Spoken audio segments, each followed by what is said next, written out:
Joseph Beuys has had an omnipresent place in my creative practice. I think the moment that really jolted for me was seeing his work, the blackboards in the Hugh Lane Gallery that were effectively notes captured from a lecture, and the energy and the concept behind it really resonated with me.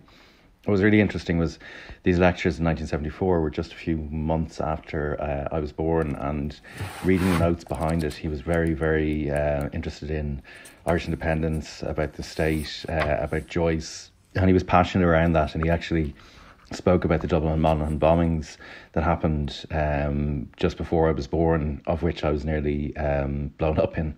But the blackboards really resonated because they were so ephemeral, they were so transient. What I really loved about them was effectively what you're seeing is the final moment, but not the entire process of that talk. So that talk is gone, it's disappeared. And what I really love about that is the link to graffiti and street art and my own practice. Putting work out in the street means that you lose control over it, and it can get destroyed, it can get just taken down, it can age.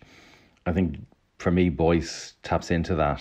He very much associated art with being for everyone. The act of putting something out there and seeing it on the street but not having control over it is really interesting. And for me, that sense of destruction, that sense of materiality, like he adopted materials that were very much workaday, whether it was felt or fat or steel. They felt like materials that were just of the city or of the surroundings rather than artistic materials. He wasn't utilising paint or canvas in the same way as other artists had.